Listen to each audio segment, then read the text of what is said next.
What's up, everybody? We're here to talk about the Canon R50V. All right, so this little camera, $650 camera right now, is a 24 pixel APS-C sensor camera. All right, so it shoots C-Log 3.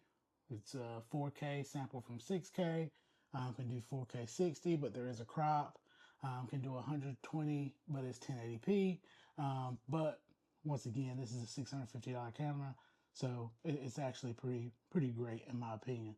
All right, so I just want to talk about 3 pros, 3 cons, and then my favorite feature of the camera. Number 1, image quality. So the 4K really looks good, really looks crispy, and the fact that you can shoot in C-Log 3 is just a bonus. Now, I've shot some footage both in C-Log and just regular, just to kind of see what the camera could do, like a baseline thing. And I think the colors and everything looks great. I think the footage out of this in great light looks amazing.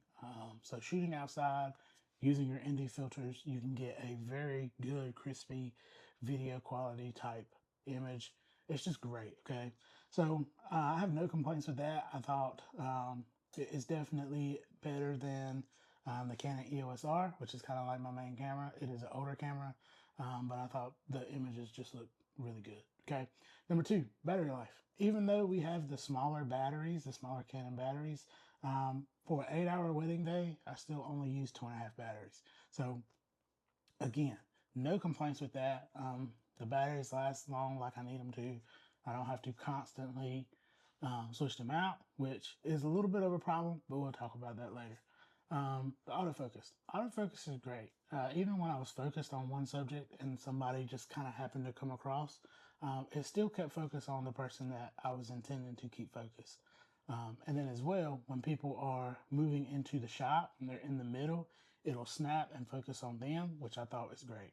You don't have to really be worried about some cameras that kind of hunts a little bit and you have to tap on the screen to get the focus just right. I didn't feel like I had to do that a lot with this. So it definitely picks up focus pretty well for, a very affordable camera option. Okay, so that was good. All right, so let's talk about 3 cons, right? So one con that was really annoying during a wedding day was that the battery and the SD card are here. Okay, so when you're balancing this thing on a gimbal, which I used primarily, this camera on a gimbal, I have to take it off of the gimbal to change out the SD card and or the battery. So it's kind of one of those things that you have to be aware of when you notice that your battery is getting a little low. You kind of have to navigate during your wedding day. Okay, I have a little bit of time here. Let me switch out my battery, because you're going to have to put it back on the gimbal and you're going to have to rebalance it. So it is a little bit of a nuisance, but I mean, I understand they were trying to save space and make this super small. So I do get that. Low light, I felt like I struggled a little bit in low light. With the smaller sensor, you just don't have as much range to capture, the range of the low light and that sort of stuff. So I did struggle a little bit with the low light image quality. I didn't think it was bad. I just thought it could have been better. But again, affordable camera, cheap camera.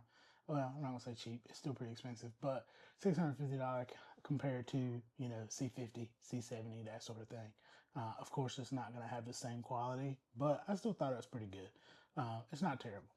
And then RF glass on this. If you want to mount this to a gimbal, which again was what I was using, when you put RF glass, the glass is actually bigger and comes out from the bottom of the camera. So you can't really balance it on a gimbal because of the lens takes up so much space. So one thing that you can do is get a small rig cage for this that will give you that little bit of space that you need under the camera to mount it onto a gimbal. I did not do that before the wedding day, so I didn't really have time to get one. But that would have been nice to know.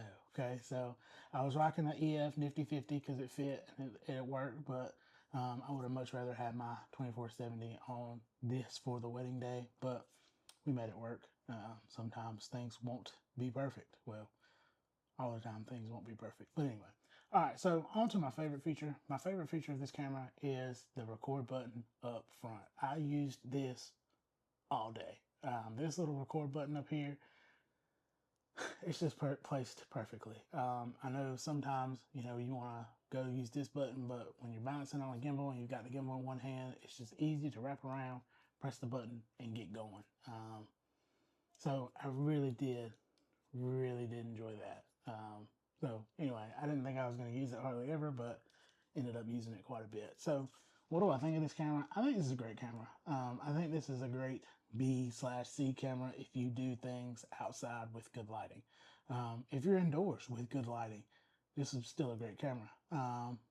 But yeah, I mean, the C-Log 3, to be able to record in 10-bit, the colors look amazing. You just have to make sure that your light is good for the best quality image out of this thing. So I think this is a good little camera, especially if you want to run alternate angles. For me, this is kind of my A cam at the moment. I'm currently shooting on the Canon EOS R, which is an older camera. But that's kind of the camera that I put on a tripod and let it do its thing, right? It's kind of like my backup. I still have some footage, but I can kind of run around with this on a gimbal because it's light. And it works well. So a couple things left to test on this thing. I do want to get out and take some photos. It does have a photo mode. I did not miss having the viewfinder. I don't really use it a bunch anyway, so I didn't miss that. But for what it is, this is a great camera. I would suggest you at least rent it and check it out. I like it, like I said, and we'll continue to use it and make content with it. So that's the Canon R50V. Check it out. I enjoyed it and will keep enjoying it. Gonna order a small rig for it though in the near future. Yeah, so stay tuned. We're gonna do more videos about this thing. See you.